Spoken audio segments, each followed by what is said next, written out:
ஸ்ரீ சத்யசாய் யுகம் வழங்கும் திவ்யானுபவங்கள். சுவாமியை கொடுத்த பதில் கண்ணத்திலேயே 2 வச்ச மாதிரி இருந்தது. எப்படி வச்சாருன்னா, சத்யசாய் பாபா ஒரு தடவை பார்த்துட்டு வரலாமா அப்படின்ட்டு பெரியவா கிட்ட பெர்மிஷன் கேட்டேன். இல்ல இப்ப வேண்டாம், நான் சொல்றேன், அப்ப நீ போ அப்படின்ட்டாரு. ஸோ 2வது வருஷமா கேட்டேன், இதே பதில் தான் சொன்னாரு. நல்லது நடந்தது சுவாமி உங்களால் தான், கெட்டது இப்ப நடக்குது, அதுக்கு சாட்சி நீங்க தான். சாய்ராம், நீங்க புட்டபர்த்திக்கு போறீங்களா அப்படின்னு கேட்டார். ஆமா, புட்டபர்த்திக்கு தான் போகணும், டிக்கெட் இல்லைங்க. கஷ்டம் வந்தாலும் சரி, நல்லது நடந்தாலும் சரி, சுவாமியை நம்ம நினைச்சுக்கணும். அவங்கள முக்கியமா வச்சிருந்து சுவாமியை மட்டும் ஒதுக்கி வச்சுட்டோம் நம்ம அப்படின்னா, 3 பேரும் ஒன்னுன்னு நினைச்சிட்டோன்னா நமக்கு எந்த கன்ஃபியூஷன் என்னைக்குமே கிடையாது. ஷிரடி சாயை நம்பணும், சுவாமியை நம்பணும், பிரேம சாயா வர வரையும் நம்பணும். இந்த இன்டர்வியூ நடக்குதுன்ட்டு அவங்க வேலையை விட்டுட்டு அவங்க உட்காந்துட்டு இருக்காங்க. ஸோ இதனால பிரேமசாயா வருவான்னு சொல்லி சொன்ன பிறகு சுவாமி சொன்ன வார்த்தையை மட்டும் நம்ம நம்பினா போதும். நம்ம கூட டிராவல் பண்ணி அவ்வளோ கஷ்டப்பட்டு சாக்ரிஃபைஸ் பண்ணி வரவங்கள மனசால கூட நினைக்காம விட்டுட்டோம் அப்படின்னா, நீ மகானா நினைச்சுக்கினா மகான், சுவாமின்னு கூப்பிட்டானா சுவாமி, குருஸ்தானத்துல இருக்கணும் அப்படின்னா குருஸ்தானத்துல இருக்காரு. நமக்குன்னு ஒரு ஸ்டேட்டஸ்லாம் நமக்கு எதுவுமே அதெல்லாம் தேவையே கிடையாது நம்ம வாழ்க்கையில. சுவாமியோட இருக்கிறது தான் பெஸ்ட் ஸ்டேட்டஸ். சாய் பக்தராகவே இருங்கன்றதுதான் சொல்றதுக்கு நான் விரும்புறேன். ஏன்னா இது நமக்கு கிடைச்சிருக்க ஒரு பெரிய வாய்ப்பு. எல்லாருக்குள்ளயும் நான் தான் இருக்கேன், எல்லா இடத்துலயும் நான் தான் இருக்கேன், நான் இல்லாத இடமே கிடையாதுன்னு சொல்லிட்டாரு. ஸ்ரீ சத்யசாயுகம் நேயர்கள் எல்லாருக்கும் உலகப்போர் வந்துதான் இன்னி வரைக்கும் வரல. ஏன் வரலன்னா, இப்ப நான் 96 வயசு வரைக்கும் இருக்க போறேன்னு சொல்லிட்டு 86 வயசுல போனாரோ, அதையே நம்ம ஒன்னும் புரிஞ்சுக்காம இருக்கிறதுனால சொல்றாரு, நான் உன்னை காஞ்சிபுரம்லயே பாத்துக்கிறேனே, நீ எதுக்கு இங்க வந்த, இவ்வளவுதான் சுவாமியோட சென்டென்ஸ். புட்டபர்த்தியில ரெகுலரா சுவாமியை பாக்கிறதுக்காக நம்ம போவோம். இதுவும் 93, 94 அந்த 2 வருஷத்துக்குள்ளதான். ஸோ நாங்க போயிருந்த போது அப்பெல்லாம் எப்படி அப்படின்னா, ஜெனரல் தர்ஷன்ல தான் ரெகுலரா நாங்க உட்காருவோம். எல்லாருக்குமே அப்படிதான். விஐபியா இருந்தா மட்டும்தான் விஐபி ரோல உட்கார வைப்பாங்க. எனக்கு ஒரு சான்ஸ் என்ன அப்படின்னா, மிஸ்டர் ராஜன் ஒருத்தர் இருந்தார். ஸோ அவரு அப்போ நான் 93ல அவரு பிஆர்ஓ வந்தார். ஸோ நான் எப்ப போய் அவரை பாக்கிறதுக்கு போனாலும் எனக்கு ஒரு தர்ஷன் மட்டும் விஐபி ரோல உட்காரத்துக்கு வைப்பார். அவர் என்ன பண்ணா, என்னை கூட்டிட்டு போய் அந்த விஐபியில இன்ட்ரடியூஸ் பண்ணிட்டு போயிடுவாரு, என்னை கூட்டிட்டு போய் உட்கார வைப்பாங்க. ஸோ அந்த வருஷம் பாத்தீங்கன்னா ஃப்ரண்ட் ரோல உட்காரத்துக்கும் சான்ஸ் கிடைச்சது. விஐபி ரோலயே ஃப்ரண்ட், எப்ப சுவாமி நேரா அதுக்கு பக்கத்துல ஸ்டூடெண்ட்ஸ், நாங்க இந்த சைட்ல உட்காரோம், ஃப்ரண்ட் ரோல உட்காந்து. ஸோ சுவாமி என்ன பண்ணாரு, தர்ஷன் கொடுக்க யூஸ்வலா எப்பவுமே அந்த சாங் போட்டோன்னே சுவாமி எல்லா லேடிஸ் தர்ஷன் முடிச்சு ஜென்ட்ஸ் முடிச்சுட்டு தான் விஐபி ரோக்கு வருவாரு. ஸ்டூடெண்ட்ஸ் பார்த்துட்டு உள்ள இன்டர்வியூக்கு போவார். அன்னைக்கு என்ன பண்ணாருன்னா, நேரா சுவாமி கரெக்டா என்னோட முன்னாடி நின்னார். அங்கங்க நடுவில் அப்படி இப்படி நிறுத்தினாரே தவிர தர்ஷனுக்கு நிறுத்தவே இல்லை. அப்படியே நின்று கை காமிச்சு பேசி பார்த்துட்டு தர்ஷன் பண்ணிட்டு நேரம் எனக்கு முன்னாடி நின்ட்டார் சுவாமி. நின்றுட்டு என் பின் பக்கம் அப்படி சாஞ்சார். எனக்கு மேலேயே சாயிறாரு சுவாமி, எனக்கு பின்னாடி இருக்கவரோட பேசுறது. தமிழ்ல ஆரம்பிக்கும் போது சுவாமி என்னோட பேச போறாருன்னு நினைச்சேன் நான்.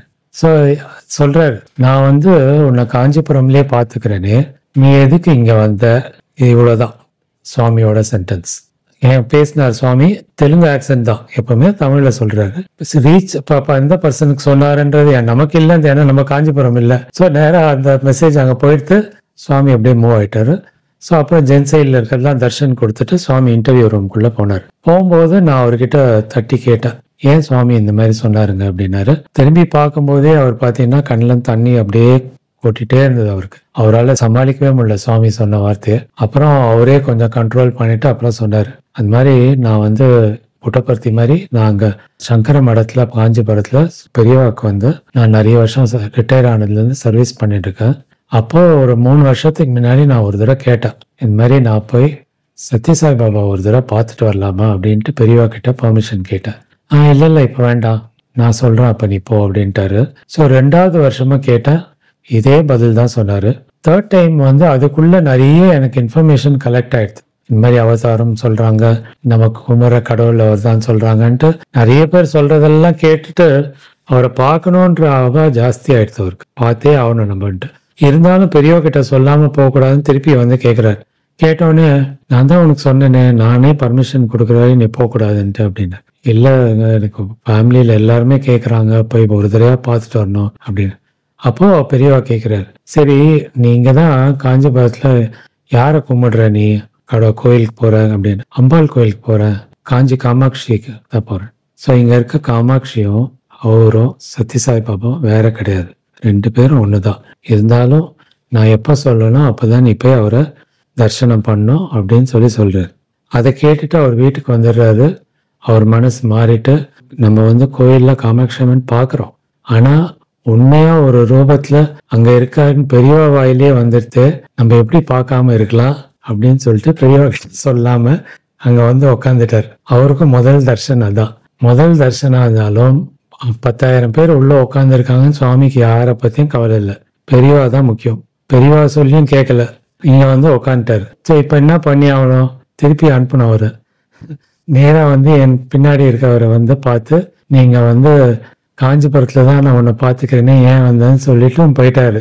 ஸோ இதுக்கு மேல எனக்கு என்ன வேணுங்க, இந்த மாதிரி நான் அவர் சொல்லி கேட்காம வந்தது தப்பு தான், ஆனா எனக்கு ஒரு ரூபத்துல சுவாமியை பார்த்து தரிசனமும் பண்ணிட்டேன், பெரியவா வாயிலையும் அந்த உண்மை வந்தாச்சு, இதுக்கு மேல எனக்கு எதுவுமே தேவையில்லைங்க அப்படின்னு சொல்லி அவ்வளோ சந்தோஷம். எனக்கு அன்னைக்கு கேட்கும் போது அது சர்வசாதாரணமா இருந்ததுங்க. ஸோ அவரோட ஏதோ ஒரு ஏன்னா அப்பெல்லாம் எனக்கு வந்து 93, 94லலாம் நான் படிச்சுதான் நிறைய தெரிஞ்சுக்கிருந்தேன். இந்த மாதிரி லைவா நிறைய தெரிஞ்சுக்கிறதெல்லாம் அப்பதான் அனுபவம் கொடுக்கவே ஆரம்பிச்சார் சுவாமி. ஆனா இப்போ அதை நான் உங்ககிட்ட ஷேர் பண்ணும்போது எவ்வளவு முக்கியமான விஷயம் அது அப்படின்றது தெரியுது. சுவாமி யாருன்றதை ப்ரூவ் பண்றதுக்கு நம்ம ஹியூமன் லெவல்ல யாருமே கிடையாது. நானும் இன்னைக்கு சொல்லிடலாம், அவர் கடவுள் தான், நீங்க வந்து குரு ஸ்தானத்திலேயே வேற ஸ்தானத்திலேயே வச்சுக்க கூடாது அப்படின்றதுலாம் சொல்லலாம். ஆனா நானும் எவ்வளோ அதை ஃபாலோ பண்றேன்றது தான் முக்கியம். உங்களுக்கு நான் சொல்றதுனால சுவாமி நினைக்கப்பாரு, உனக்கு அந்த ரைட்ஸ் இல்லை சொல்றதுக்கு, சுவாமிக்கு அந்த ரைட்ஸ் இருக்கு நினைக்கிறதுக்கு. ஸோ அதனால நம்ம எந்த முடிவும் எடுக்கவே வேண்டாம். ஆனா ஒன்னே ஒண்ணு, சரணாகதி தாங்க முக்கியம். சுவாமி கிட்ட நம்ம சரணாகதி ஆகணும். நம்ப ஆரம்பிச்சிட்டோன்னா சரண்டர் ஆயிடணும். சரண்டர் ஆயிட்டா அவர் எப்படி நம்மளை பார்த்துக்கிறார், ஒவ்வொரு ஸ்டேஜ்லயும் கஷ்டங்கள் வரும், நிறைய பிரச்சனைங்க வரும் வாழ்க்கையில, எதுவும் இல்லை, சுவாமி கூட இருக்கிறதுனால எல்லாமே பாஸ் பண்ணி போயிடலான்றது இல்லை. ஆனா அது எப்படி பாஸ் ஆகி போகுதுன்றதை மட்டும் நம்ம பார்த்தா போதும். வரும், அது எப்படி போறதுன்றதை மட்டும் நம்ம பார்த்து அனுபவிச்சுட்டு அதை சுவாமிக்கு நம்ம டெடிகேட் பண்ணணும். இல்லையே எனக்கு கஷ்டம் கொடுத்துட்டீங்களே சுவாமி நான் இருந்தபோது அப்படின்னு நம்ம நினைச்சாதான் பிரச்சனை. அந்த மாதிரி நினைக்கக்கூடாது நம்ம. ஏன்னா அந்த கஷ்டத்தையும் அவ்வளோ கம்மி பண்ணி எடுத்துன்னு போறதே சுவாமி தான். அந்த மினிமம் ஒரு படணுன்றதுக்கு தானே இந்த சரீரத்தை கொடுத்துருக்காரு. இந்த பிறவியே அதுக்கு தான். கர்மத்தை நம்ம தீர்த்தே ஆகணும். என்னோட லைஃப்பை பொறுத்த வரைக்கும் அதுக்கு தான் நான் திரும்பி சொல்றேன். 10 to 15% சுவாமி நிறைய பேர்கிட்ட சொல்றதே என்னன்னா, நீங்க அனுபவிக்கிறது 10 to 15%, என்னோட டிவோட்டீஸ்லாம் அனுபவிக்கிறது 40 to 50%, மற்றவங்க எல்லாம் 70-80% அனுபவிக்கிறாங்க கஷ்டங்கள். 15% கூட உங்களால பொறுத்துக்க முடியாதான்னு கேட்கிறார் சுவாமி. அதனால 50%லேருந்து 15%க்கு போக வேண்டியது நம்ம. அதுக்கு என்ன பண்ணணும் அப்படின்னா எந்த முயற்சியுமே வேண்டாம். சுவாமியை மட்டும் நம்ம மனசுல நினைச்சுன்னு சுவாமியை நினைச்சுக்கணும். கஷ்டம் வந்தாலும் சரி, நல்லது நடந்தாலும் சரி, சுவாமியை நம்ம நினைச்சுக்கணும். இந்த நல்லது நடந்தது சுவாமி உங்களால் தான், கெட்டது இப்ப நடக்குது அதுக்கு சாட்சி நீங்க தான், அதை பார்த்துக்கிறதும் நீங்க தான். நம்மளை விட்டு அது போக வேண்டிய வரைக்கும் நான் எவ்வளவு அனுபவிக்கணுமோ அனுபவிக்கிறதுக்கு தயாரா இருக்கும் சுவாமின்னு எடுத்துக்கணும். ஆனா அந்த முழுசா அனுபவிக்காம பாத்துக்கிறது தான் சுவாமி. அதை நம்ம கொஞ்சம் யோசிச்சு நம்ம அதை சுவாமிக்கு சமர்ப்பணம் பண்ணா அவருக்கு 100 வருஷம் நாங்க, சுவாமிக்கு வயசே கிடையாது. சந்தோஷமா நம்மளோட எப்பவுமே இருப்பார். சந்தோஷமா வச்சுக்க வேண்டியதுதான் நம்மளோட டியூட்டி. ஒண்ணு அந்த காய்கறி கடையில வந்த விஷயம் ஒண்ணு. எனக்கு ஆக்சுவலா புட்டபர்த்திக்கு போகணுன்றது ஒரு ஆசை. ஸோ இப்போ அதுவும் ஒரு 95-96 அந்த டைம் தான் இருக்கும். சுவாமியை பார்த்ததுல இருந்து எப்ப பார்த்தாலும் புட்டபர்த்திக்கு போகணும், ஒயிட் ஃபீல்ட்ல இருந்தா ஒயிட் ஃபீல்ட்ல பார்க்கணும், கொடைக்கானல் இருந்தா பார்க்கணும். வருஷத்துக்கு 3 தடவை இல்லை 4 தடவை டிராவல் பண்ணிடும். அந்த டிராவல் பண்றதெல்லாம் பிளான் பண்றது சுவாமி தான். அங்க போய் இருந்து திருப்பி வர்றதும் சுவாமி தான். சுவாமி பார்க்கணும்னு கிளம்பிட்டேன். பெங்களூர் வரைக்கும் வந்தாச்சு, பஸ் பிடிச்சி வந்துட்டேன். ஸோ பெங்களூர் டு புட்டபர்த்திக்கு கனெக்ட் பண்ற ஏர்லி மார்னிங் பஸ் அப்படின்னு பாத்தீங்கன்னா, இது நான் சென்னையில இருந்து வந்த பஸ் 5:30க்கு வந்தது. அடுத்தது 8 o'clock தான் கிளம்ப போகுது ஃபர்ஸ்ட் பஸ். அதுக்கப்புறமா KSRTC 8:30, 9 o'clock APSRTC ஏதோ ஒரு பஸ் இருக்கு. சரி, இது ரெண்டும் ஃபுல் பர்த்திக்கு இல்லைங்க அப்படின்ட்டாங்க. APSRTCல கிடைக்கிறதுக்கு சான்ஸ் இருக்கு அப்படின்ட்டாங்க.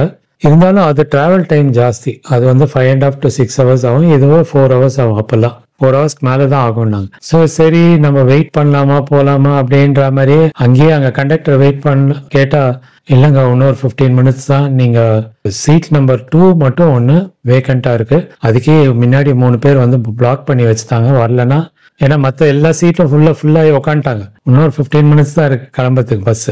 ஸோ நான் வந்து அங்க வெயிட் பண்றேன்.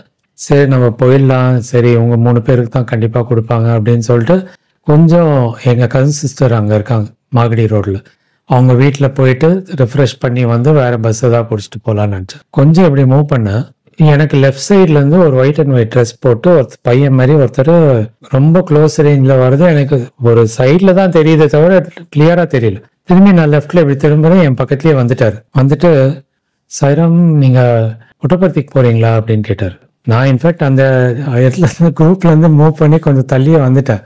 அவர் வந்து என்கிட்ட வந்து நின்றுட்டு கேட்குற புட்டபர்த்திக்கு போறீங்களா அப்படின்னா, ஆமா புட்டபர்த்திக்கு தான் போகணும், டிக்கெட் இல்லைங்க. எவ்வளோ பேர் நீங்க அப்படின்னா, நான் ஒருத்தர் தான் போறேன் அப்படின்னு.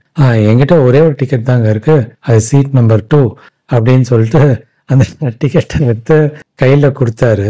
சார் அங்க கவுண்டர் இருக்கு, எல்லாம் அங்க வெயிட் பண்ணிட்டு இருக்காங்க அப்படின்னா, இல்லை நான் அர்ஜென்ட்டா போகணும், நீங்க இருந்தாங்க அந்த டிக்கெட்டை வாங்கிக்கோங்க, நீங்க தனியா தானே போறீங்க வச்சுக்கோங்கன்னு கையில போய் கொடுத்துட்டாரு. இருங்க பணம் வாங்கிக்கோங்க அப்படின்னு சொன்னேன். எடுத்து 50 ருபீஸ் கொடுத்தா வாங்கிட்டாரு. வாங்கிட்டு சிரிச்சுட்டு போயிட்டாரு. இதுதான் சொல்றேன், ஒவ்வொரு விஷயமும் நம்ம சுவாமிக்காக ஒரு படி எடுத்து வச்சா எவ்வளவு படி எடுத்து வைப்பார் சுவாமின்றது நமக்கு தெரியாது. ஸோ நம்ம ஒரு படி எடுத்து வச்சதுன்னா பெங்களூர் வரைக்கும் வந்ததுதான் ஒரு படி, அங்கிருந்து திரும்பி அங்க புட்டபர்த்தி போறதே ஒரு சேலஞ்சு தான். சாதாரணமா எதுவும் சுவாமியை பார்க்க போகவே முடியாதுங்க, யாரு நினைச்சாலும் முடியாது. சுவாமி நினைச்சு நம்ம வந்தாதான் முடியும். அப்பயும் எனக்கு அந்த சான்ஸும் வந்து தள்ளி தான் போயிருக்கணும். சுவாமி இறங்கியே வந்தாச்சு, இந்த டிக்கெட் வச்சுக்கோ நீ வா என்னை வந்து பார்த்துட்டு போன்றதுக்கும் வந்தார், கையில கொடுத்துட்டு போனார். ஸோ இப்படிதான் சுவாமி. ஸோ இந்த சுவாமியை நம்ம ஏன் விடணும்ன்றதுதான் என்னைக்குள்ளேயே எப்பவுமே ஏங்கிட்டே இருக்கிறது. அதான் நம்ம வெளியில எல்லாரும் நிறைய பேர் நிறைய விதமா நமக்கு நடந்துக்கலாம், நல்லதா நடந்துக்கலாம், கெட்டதா நடந்துக்கலாம். ஆனா அவங்கள முக்கியமா வச்சிருந்து சுவாமியை மட்டும் ஒதுக்கி வச்சுட்டோம் நம்ம அப்படின்னா நம்ம லைஃப் நல்லா இருக்கிறதுக்கு வாய்ப்பே கிடையாது. ஏன்னா எல்லாரும் நம்ம கொடுத்தது சுவாமி. ஹியூமன் பீயிங்கா இருக்கும்போது நல்லதும் பண்ணுவாங்க கெட்டதும் பண்ணுவாங்க, அதை நம்ம முக்கியத்துவம் கொடுக்கவே கூடாது. ஸோ நமக்கு என்ன வேணும் அப்படின்னா அவங்களுக்குள்ள இருக்க சுவாமியை நம்ம பார்க்கணும், நம்ம கூடவே இருக்கிற நமக்குள்ள இருக்க சுவாமியை நம்ம பார்த்தே ஆகணும். நம்ம கூடவே எப்பவுமே இருந்து ஒரு ரூபத்துல இருந்து நம்ம கூட இருந்து பார்த்துக்கிற அந்த சுவாமியும் நம்ம விட்டுடவே கூடாது. அதனால இண்டிவிஜுவல் பாண்டேஜ் தான் எப்பவுமே சஸ்டெய்னிங். அந்த பாண்டேஜை விட்டுடாதீங்கன்றதுக்காக தான் நான் இவ்வளோ விஷயமும் நான் சொல்றதுக்கு எனக்கு ஒரு ஆப்பர்ச்சுனிட்டி இது கிடைச்சது, ரொம்ப சந்தோஷம். ஒரு மந்திர் வீக்லயே வச்சிருந்தேன் நான்.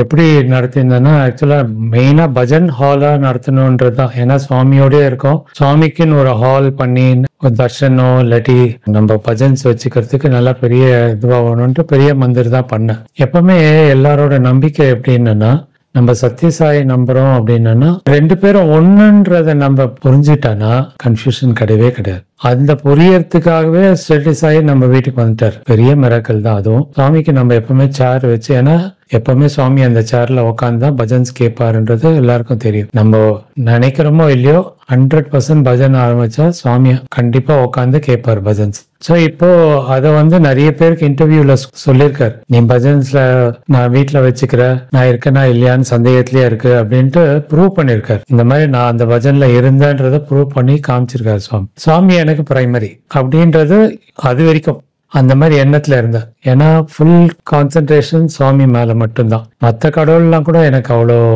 ஈடுபாடு கிடையவே கிடையாது. கோயில் போறதோ இது எந்த பழக்கமும் இல்லை. சுவாமியா தான் எனக்கு சொல்லுவாரு, நீ இந்த கோயிலுக்கு போ அந்த கோயில் போன்னு யார் மூலியமா கைட் பண்ணி போக ஆரம்பிச்சது தான் கோயில்லாம். ஸோ இது ஏன் சொல்றேன் அப்படின்னா, ஸோ ஷிரடி பாபா சின்னதா ஸ்டாச்சு வாங்கலான்னு நம்ம ஸ்டாச்சு பண்ணி கோயில் கட்டுறவரு ஒருத்தர் நமக்கு அனுபவம், சாய் செந்தில் பேரு. அவர் திருவாமியூர்ல ஒரு கோயில்ல அர்ச்சகரா இருக்காரு. ஸோ அவர்கிட்ட போய் நான் ஆர்டர் பிளேஸ் பண்ணலாம், ஒரு அடி ஸ்டாச்சுவாவது நீங்க எனக்கு வாங்கி கொடுங்கன்னு சொல்லி அவர் அப்பயே ஒரு 30 கோயில் கட்டி பிரதிஷ்டை பண்ணிட்டார். தமிழ்நாடுக்குள்ள ஷிரடி பாபாக்காக ஒரு 30 கோயில் கட்டியிருக்காரு. ஸோ அப்போ நான் போய் கேட்டபோது, என்னங்க ஒரு அடி ஸ்டாச்சு தானே, என்கிட்ட 2 அடி ஸ்டாச்சுவோ ஒன்று இருக்கு, ஒருத்தர் வந்து ஒரு ஆர்டர் பிளேஸ் பண்ணிட்டு போனார், 1 மந்த்தா வரவே இல்லை, நீங்க எடுத்துக்கிறீங்களா, அபவுட் 35,000 தான் ஆகும், நீங்க கேஷ் கொடுத்துட்டு எடுத்துன்னு போயிடுங்க அப்படின்னு சொல்லி என்கிட்ட சொன்னார். ஸோ நானும் ஒய்ஃபும் தான் போனோம். அப்புறம் நான் நெக்ஸ்ட் வீட்டுக்கு வந்துட்டு நெக்ஸ்ட் டே கேஷ் எடுத்துட்டு போறேன். அடுத்த நாள் காலையில ஏர்லி மார்னிங் அவர் யார் ஆர்டர் பிளேஸ் பண்ணாரோ அவர் வாங்கி போயிட்டார். அந்த 2 அடி ஸ்டாச்சுவை வாங்கின்னு போயிருக்காரு. ஸோ எனக்கு பெரிய டிசப்பாயின்மெண்ட். என்னடா ஏதோ நம்ம 1 அடி ஸ்டாச்சு கேட்டது தப்பா போயிடுதா, எந்த சைஸ்ல வரணும்னு அவரே முடிவு பண்ணிக்கணும்ன்றது தான் நம்ம விட்டுருக்கணும். சரி, நம்ம அப்படி 2 அடி ஸ்டாச்சு வரதா இருந்தது. இப்போ அதுவும் வரல. ஆக்சுவலா நான் அந்த வீடு கிரகப்பிரவேசம் பண்றதுக்கும் சுவாமியை பிரதிஷ்டையும் ஒரே நாள்ல பண்ணணுன்றதுக்காக தான் அது வாங்குறதா இருந்தேன். ஸோ இன்னும் 15 days இருக்கு கரெக்டா கிரகப்பிரவேசம். ஸோ அப்ப நான் அவர்கிட்ட கேட்டவுடனே அவர் சொன்னாரு, இல்ல நீங்க வெயிட் பண்ணுங்க, ஒரு 10 days 12 days வெயிட் பண்ண முடிஞ்சா நான் ராஜஸ்தான்ல இருந்து புதுசா வர வச்சிடறாங்க, நான் சொன்னா அனுப்பிச்சுடுவாங்க உடனே. 2 அடி ஸ்டாச்சு போதும்னா பரவாயில்லைங்க போதும்னு. இவர் உள்ள போய் நான் கோயில்ல கொஞ்சம் உள்ள அரேஞ்ச்மெண்ட் பண்ணிட்டு வரேன்ட்டு உள்ள போயிட்டு திருப்பி போனோட வெளில வந்து சொல்றாரு, அங்கிருந்து அந்த ஸ்கல்ப்டர் யார் அந்த சிலை செதுக்குறாங்களோ அவரு போன் லைன்ல வர்றாரு அங்கிருந்து. என்னங்க நீங்க ஆர்டர் கொடுத்து 2 மாசம் 3 மாசம் ஆச்சு, எதுவும் ஆர்டரே இல்லையா அப்படின்ட்டு கேக்குறாரு. இது மாதிரி பண்றாரு, ஏதாவது ரெடிமேடா இருக்கான்னு கேட்கட்டுமான்னு. கேளுங்கன்னு. அப்போ 3 அடியில ஒரு ஸ்டாச்சு, 5 அடியில 1, 6 அடியில ஒரு ஸ்டாச்சு இருக்கு. 3த்துக்கும் விலை சொன்னாரு. 3 அடியில இருக்க ஸ்டாச்சுவோ ஆல்மோஸ்ட் 2 lakhs. பரவாயில்லைங்களா, நீங்க பட்ஜெட்ல நான் சொன்ன அவர்கிட்ட ஒண்ணு தான். சுவாமி வரணும்னு டிசைட் பண்ணிட்ட பிறகு அதை பணத்தால ஈடு செய்ய முடியுமான்னு தான் கேட்டேன். நீங்க 1 அடி கொடுத்து வாங்கினாலும் அதே சுவாமி தான், நான் 6 அடி வாங்கினாலும் சுவாமி ஒண்ணுதான், விலை தான் வித்தியாசங்க, சைஸ் வித்தியாசமா இருக்கும். சுவாமிக்கு ஏதாவது விலை பார்க்க முடியுமான்னு கேட்டேன் நான் அவர்கிட்ட. இல்ல நீங்க சொல்லுங்க, இல்ல 3 அடி ஸ்டாச்சுவோ கொடுத்துட சொல்லுங்க, நான் அதே வாங்கிக்கிறேன் அப்படின்ட்டு. ஸோ அப்போ உடனே ஆர்டர் கொடுத்தாரு. 11th day சென்னைக்கு வந்துடுத்து. கிரகப்பிரவேசத்துக்கு முன்னால் நம்ம வீட்டுக்கு வந்தாரு. 5 வருஷம் என்னோட இருந்தார். அப்படின்னா என்ன அர்த்தம் அப்படின்னா, நம்ம வேணுமா வேணாமா அவர் நம்ம லைஃப்ல டிசைட் பண்றது நம்ம கிடையாது. சுவாமி வேற, ஷிரடி சாய் வேறன்னு நினைக்கிற வரைக்கும் தான் இந்த மாதிரி எண்ணங்கள்லாம் நமக்கு வரும். ஷிரடி சாய் அது முதல் அவதாரம், சத்யசாய் 2வது அவதாரம், பிரேம சாய் 3வது, கலியுகத்துல 3 அவதாரம். சோ இப்போ ஷிரடி சாயும் அவதாரம் தான். இதுதான் சுவாமியோட ஒரு சங்கல்பம். நமக்கு அவரு புடிச்சுக்கினா அந்த பொடி பிடிச்சுக்கிறாரு. அதே மாதிரி ஷிரடி சாயை பிடிச்சுக்கிறவங்களும் அப்படிதான் இருக்காங்க, அப்படிதான் இருக்கணும். 3 பேரும் ஒண்ணுன்னு நினைச்சிட்டேன்னா நமக்கு எந்த கன்ஃபியூஷன் என்னைக்குமே கிடையாது. ஷிரடி சாயை நம்பணும், சுவாமியை நம்பணும், பிரேம சாயா வரவரையும் நம்பணும். ஆனா 3 பேரும் ஒருத்தர் தான், ஒரே எனர்ஜி தான், 3 ஃபார்ம், இவ்வளவுதான். அதனால வித்தியாசம் என்னைக்குமே கிடையாது. எல்லா குழப்பத்துக்கும் காரணம் நம்ம மனசு தான். அந்த மனசை சரியா கொஞ்சம் வச்சுக்கினா நமக்கு எந்த பிரச்சனையும் கிடையாது. வித்தியாசம் பண்ணி பார்த்தாவே தப்பு தான், முதல்ல பார்க்கவே கூடாது. அதனால இப்படி நானும் பார்த்தேன், அந்த தப்பு பண்ண எனக்கே தலையில கொட்டி தான் வச்சாரு. 5 வருஷம் என்ன தினமும் அவருக்கு அபிஷேகம் பண்ண வச்சார். யாருக்கும் கிடைக்குமா அந்த வாய்ப்பு? கோயில்ல போனா கூட நம்ம போய் சிலையை தொட்டு ஏதாவது பண்ண முடியுமா நம்மளால?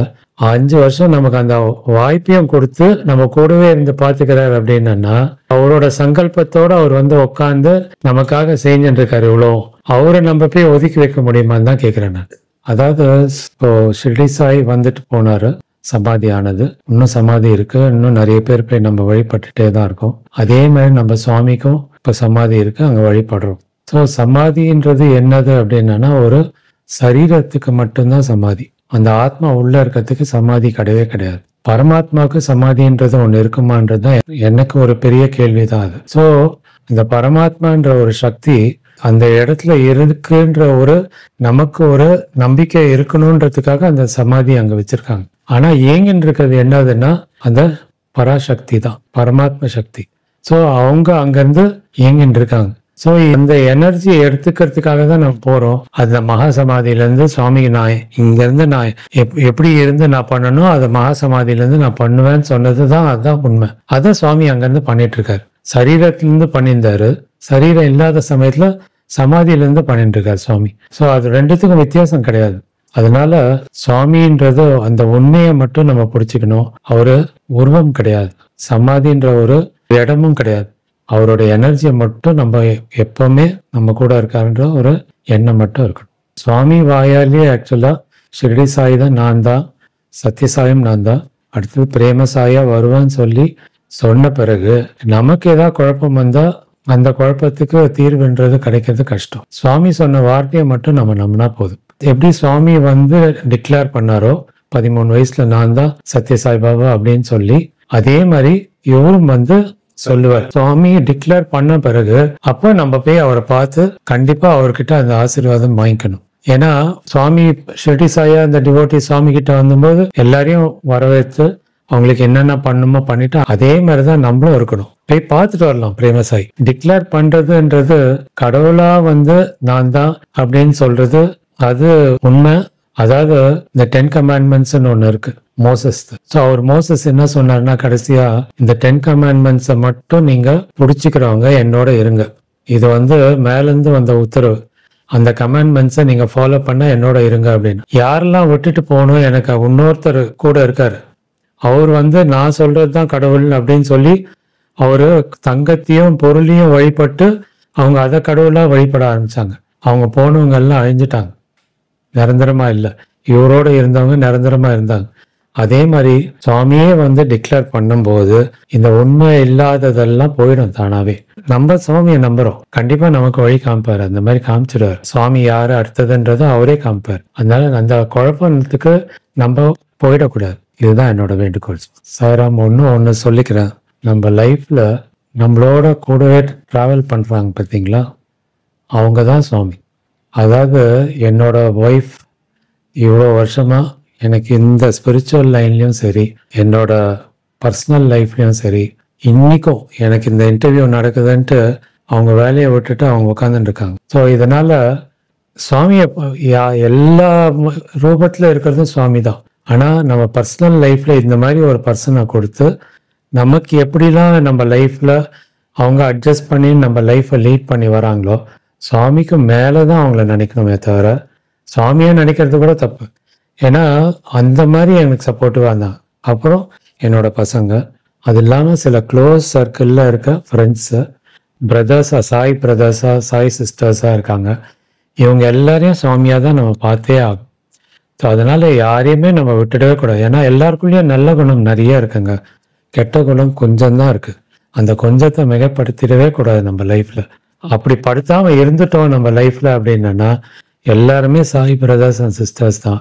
அதே மாதிரி நம்ம கூட டிராவல் பண்ணி அவ்வளோ கஷ்டப்பட்டு சாக்ரிஃபைஸ் பண்ணி வரவங்கள நம்ம விட்டுட்டோம் அப்படின்னா, மனசால கூட நினைக்காம விட்டுட்டோம் அப்படின்னா சுவாமி நமக்கு எந்த நல்லதும் பண்ணவே மாட்டார். அவருக்கு இது பிடிக்காத விஷயம். நீ அவங்கள விட்டுட்டு என்ன நீ பார்க்க வரப்பாரு. இந்த ஒரு விஷயத்த லைவா புட்டபர்த்தியில இதே மாதிரி விஐபி ரோல உட்காந்து இருக்கும்போது நேரா நடந்த சம்பவத்தை நான் ஒண்ணு சொல்லி ஆகணும். இதே மாதிரி எப்படி எனக்கு சுவாமி பின்னாடி ஒருத்தருக்கு இந்த மாதிரி பெரியவா வீட்டுல இருந்து சொன்னாரோ, அதே மாதிரி இன்னொரு பர்சன் எனக்கு பின்னாடி தான் உட்காந்தாரு. ஆனா 3வது ரோல உட்காந்தாரு. எனக்கு முன்னாடி சுவாமி நின்றுட்டு சொல்றாரு, வீட்டுல ஸ்ரீதேவி இருக்கா, நீ மூதேவின்னு திட்டின்னு இருக்கியே அப்படின்னாரு. என்னடா சுவாமி இப்படி சொன்னாரு அப்படின்ட்டு நான் திரும்பி பாக்குறேன். அந்த பர்சன் கையெடுத்து கும்பிட்டு, அவரு ஆக்சுவலா என்ன பண்ணணும்னு நினைச்சாருன்னா, சுவாமி இங்க முன்னாடி நின்னோன்னு அவருக்குள்ள இருக்க கஷ்டத்தெல்லாம் சுவாமி கிட்ட சொல்லணும், அவங்க ஒய்ஃப் பண்ற தப்பெல்லாம் சுவாமி கிட்ட சொல்லணுன்றதுக்காக அவர் நிக்கிறாரு. சுவாமி கொடுத்த பதில் கணத்திலேயே 2 வச்ச மாதிரி இருந்தது. எப்படி வச்சாருன்னா, நீ பண்றதுதான் தப்பு, அவங்க பண்றது சரி அப்படின்றத அங்க ஆணித்தனமா அடிச்சு சொன்னார். அவர் கேள்வி கேட்கறதுக்கு முன்னாடி ஸ்ரீதேவியை மூதேவின்னு திட்டின்னு இருக்கிற நீ, உன்னோட லைஃப் நல்லா இருக்காதுன்னு சொல்லிட்டார் சுவாமி. அதனால நம்ம கூட டிராவல் பண்ணி வரவங்கள அவங்க பண்ற சாக்ரிஃபைஸ் நினைச்சு அவங்களுக்கு எப்பவுமே தேங்க்ஃபுல்லா இருந்து நம்ம அவங்கள சுவாமியா வழிபட்டா சுவாமி நம்மளோட கூட இருந்து எல்லாமே பண்ணுவார். இவங்களை விட்டுட்டு நம்ம சுவாமி கிட்டயோ யார்கிட்டயும் போனா நமக்கு என்ன நடக்கணுமோ கண்டிப்பா அது எனக்கு நடக்கும்ன்ற ஒரு நம்பிக்கை கிடையவே கிடையாது. மகான்றது ஒரு மனித ரூபம், ஒரு ஸ்டேட்டஸ், அவங்களுக்கு கடவுளா கொடுக்கப்பட்ட ஒரு விஷயம். ஸோ கடவுளுக்கு போய் நம்ம ஒரு ஸ்டேட்டஸ் கொடுக்க முடியுமா அப்படின்றதுதான் நமக்கே புரியாத விஷயம். அவர் கடவுளையா இல்லையா மகானான்றத நம்ம எப்படி ஜட்ஜ் பண்ணி நம்ம மனசுல வச்சுக்கிறோமோ அதான். நீ மகானா நினைச்சுக்கோ, சத்யசாய் பாபாவே நம்ம வச்சுக்கலாம். நீ மகானா நினைச்சுக்கினா மகான், சுவாமின்னு கூப்பிட்டானா சுவாமி, குருஸ்தானத்துல இருக்கணும் அப்படின்னா குருஸ்தானத்துல இருக்காரு. எல்லாத்துக்கும் ஏத்த மாதிரி அவர் இருந்துக்கிறாரு. ஆனா எதுக்கு அவர் அடிமையா இருக்காரு அப்படின்னா, நமக்குள்ள நிறைய கொஞ்சம் நல்ல விஷயங்கள்லாம் இருக்கு பார்த்தீங்களா, அதுக்கு அடிமையாயிடுறாரு சுவாமி.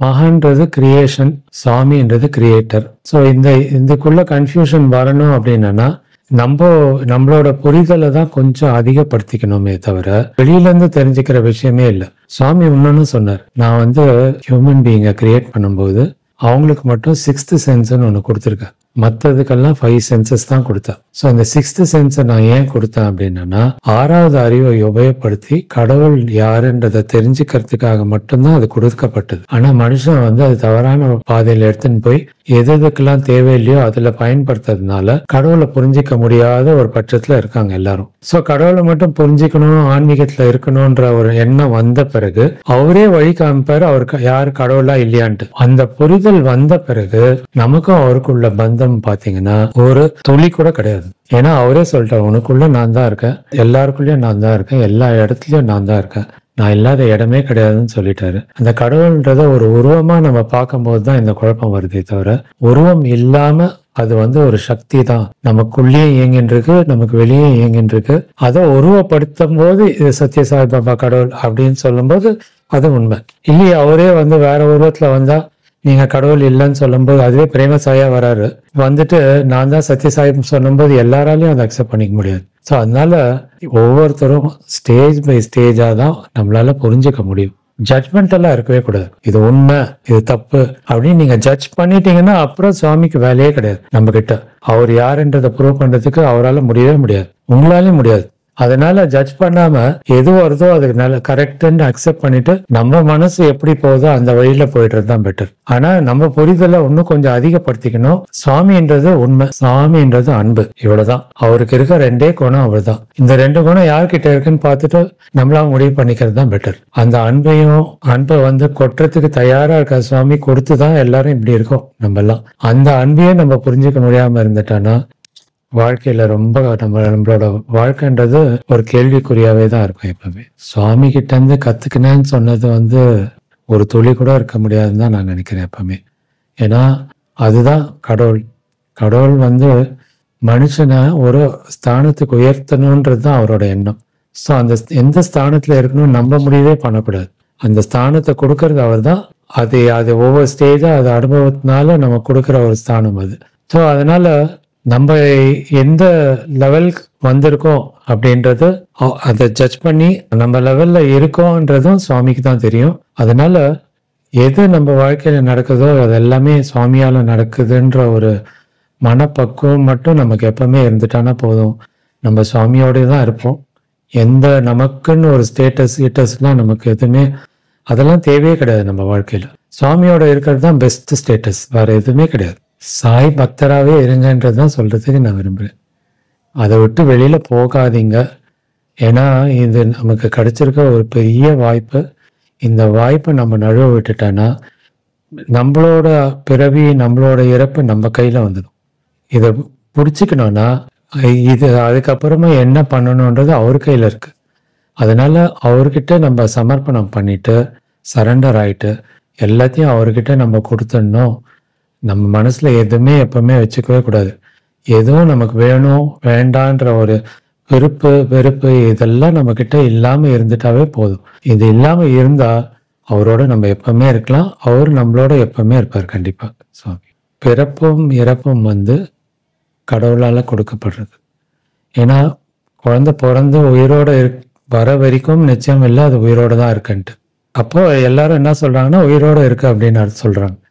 உயிர்னா என்னதுன்றதுதான் யாருக்கும் தெரியல. அந்த ஆன்மா வந்து உடம்புக்குள்ள இருக்கிறதுனால அந்த உயிரோட இருக்கு. திரும்பி எப்போ அந்த ஆன்மா வெளில போறதோ உயிர் போகுதுன்னு சொல்லிடுறோம் நம்ம. ஸோ இந்த ஆன்மாவோட கண்ட்ரோல் அவரோட கண்ட்ரோல்ல தான் இருக்கு. எந்த செகண்ட்ல ஒரு பிறவி வரணும், எந்த செகண்ட்ல ஒரு இறப்பு இருக்குன்னு நம்ம நினைக்கிறோம். இறப்புன்றது வெறும் சரீரத்துக்கு தான், பிறப்பும் சரீரத்துக்கு தான். ஆன்மாவுக்கு பிறப்பும் இறப்பும் கிடையவே கிடையாது. நம்மெல்லாம் ஜீவாத்மான்ற ஒரு எண்ணத்திலேயே எப்பவுமே இருந்துட்டான்னா நம்ம இந்த சரீரத்துக்கு ரொம்ப முக்கியத்துவம் கொடுக்கவே மாட்டோம். அதனால பிறப்பு இறப்புன்றது அதுக்குன்னு ஒரு கடவுள் இருக்காங்க. பிரம்மாவும் சிவன் தான் அதோட இன்சார்ஜ். பிறப்புக்கு பிரம்மாவும் இறப்புக்கு சிவன் தான். அவங்களோட வேலையை கரெக்டா பண்ணிக்கிறாங்க. நடுப்புற நம்ம தான் கொஞ்சம் கன்ஃபியூஸ் பண்றோம் அவங்கள. இல்ல இறக்கக்கூடாது, என்னோட இருக்கணும் அவங்க, என்னோட அப்பா, என்னோட அம்மா, என்னோட பசங்க அப்படின்னு நினைக்கிறதுனால நம்ம அவங்கள தக்க வைக்கணும்னு பாக்குறோம். ஆனா அவங்களோட கடமையை அவங்களால செய்ய முடியாம இருக்கு. அப்படின்னா என்ன அர்த்தம்னா அந்த ஆத்மா அடுத்த பிறவிக்கு போயே ஆகணும். இத சிவன் எடுத்துட்டு போய் பிரம்மா கிட்ட ஒப்படைக்கணும். அடுத்த பிறவி வந்தாகணும். நம்ம இங்க தக்க வச்சு வென்டிலேட்டர்ல வச்சு என்னென்னமோ பண்ணி ஒன்னும் தள்ளி போட்டுட்டே போறோம் அந்த லைஃப. அதெல்லாம் டெம்பரரி தான். ஸோ அதனால அது வந்தபோது நம்ம கேள்வியே கேட்கல, பிறந்தபோது இறக்கும்போது தான் கேள்வியே கேட்கிறோம். அதனால நம்ம எப்படி எடுத்துக்கிறோன்றதுல தான் இருக்குங்க. அது உண்மையை புரிஞ்சுக்கணும்ன்றது தான் சொல்றேன். உண்மை இந்த சரீரம் கிடையாது, நம்ம மனசும் கிடையாது. உண்மை உள்ள இருக்க ஆத்மா தான். ஸோ அதனால இந்த ஆத்மாவுக்கும் கடவுளுக்கும் பக்தின்ற ஒரு கனெக்ஷன்ல இல்ல. நடுவுல இந்த சரீரம் இருக்கிறதுனால தான் அந்த பக்தின்ற ஒரு வருது. ஏன்னா அது ஒரு நிலையில இல்லாம இருக்கிறதுனால, மனசும் இந்த உடம்பு ஒரு நிலையில இல்லாத இருக்கிறதுனால பக்தின்றது ஒண்ணு தேவைப்படுது. எப்போ இந்த ஆத்மாவும் சுவாமியும் ஒண்ணுன்னு நம்ம நினைச்சு அந்த வழியில நம்ம போக ஆரம்பிச்சிடறோமோ அதுக்கப்புறமா எந்த குழப்பத்துக்கு வேலையே கிடையாது. கண்டிப்பா. அதாவது போரெல்லாம் அழிவு காலம். ஸோ இது சில அழிவுகள் ஏற்படுறதுக்கு வேண்டிய காலம். ஸோ இப்ப சுவாமி போன அவதாரத்தோட மகிமையை இனிமேல் தான் பொற்காலமே ஆரம்பிக்க போகுது. அதாவது சுவாமி இருந்த காலம் பொற்காலம் தான். ஆனா இனிமேல் என்ன ஆக போறது அப்படின்னா, எப்ப நான் 96 வயசு வரைக்கும் இருக்க போறேன்னு சொல்லிட்டு 86 வயசுல போனாரோ அதையே நம்ம ஒன்னும் புரிஞ்சுக்காம இருக்கிறதுனால இனிமேல் என்னென்ன நடக்க போறதுன்னு நம்மளால புரிஞ்சுக்கவே முடியாது. ஏன் 86 வயசுல போயிட்டார் சுவாமின்னா, சோ 10 வருஷமா சுவாமி இருந்து என்னன்னா இன்னும் பண்ணணும்னு நினைச்சாரோ அதை பண்ண விடாம நம்ம என்ன பண்ணிட்டோம், கலியுகத்தோட முத்தி போன நிலைக்கு போயிட்டோம். அப்ப என்ன பண்ணிட்டாருன்னா அந்த 10 வருஷத்துல செய்ய வேண்டிய வேலைய 10 வருஷத்துக்கு முன்னாடியே சுவாமி அதை ஆரம்பிச்சு 10 வருஷம் அவர் எவ்வளவு அந்த சரீரத்தால கஷ்டப்பட்டாருன்னு நம்ம எல்லாருக்குமே தெரியும். எவ்வளவு கஷ்டம் அந்த உடம்புக்கு. அப்படின்னா என்ன அர்த்தம் அப்படின்னா, கடவுள் ஒரு சரீரத்துல கஷ்டப்படுறதுன்றது ஒண்ணு. எவ்வளவு கஷ்டப்பட்டிருக்காருன்னா இந்த உலகத்தோட உள்ள எல்லா மக்களோட துயரத்தையும் மொத்தமா எடுத்துக்கின்னு 10 வருஷம் அவர் சரீரத்துல அவ்வளவு கஷ்டப்பட்டிருக்காரு. அதை எல்லாத்தையும் எடுத்துன்னு சுவாமி 10 வருஷம் முன்னாடியே நம்மளை விட்டு போயிட்டார். அப்படின்னா அந்த உடம்பை விட்டு போயிட்டார். ஏன்னா அந்த உடம்பால அவ்வளவுதான் அவரால் பண்ண முடியும். அதை என்ன பண்ணணுமோ பண்ணிட்டு தான் போயிருக்காரு. அவரு மிஷன்ல அவர் 1000 டைம்ஸ் சக்சஸ்ஃபுல் தான். இனிமேல் நம்ம அதெல்லாம் பார்க்க தான் போறோம். இதெல்லாம் சின்ன சின்னதா ஏதோ இந்த போர் அந்த போர்ன்றா உலக போர் இன்னி வரைக்கும் வரல. ஏன் வரலன்னா இதெல்லாம் தான் நம்ம யோசிக்க வேண்டியது. இதெல்லாம் சின்ன சின்னதா வரும் போகும். பெரிய விஷயம் நடக்காம போறதுக்கு காரணம் அது முழுமையா சுவாமியோட அவதாரம் மட்டும்தான். மானச பஜரே குரு சரணம் துஸ்தர பவசா கரதரணம் குரு மகாராஜ் குரு ஜெய் ஜெய் சாயிநாத சத் குரு ஜெய் ஜெய். ஓம் நம சிவாய ஓம் நம சிவாய ஓம் நம சிவாய சிவாய நம ஓம். அருணாச்சல சிவ அருணாச்சல சிவ அருணாச்சல சிவ அருண சிவோம். ஓம்காரம் பவ ஓம்காரம் பவ ஓம்காரம் பவ ஓம் நமோ பாபா.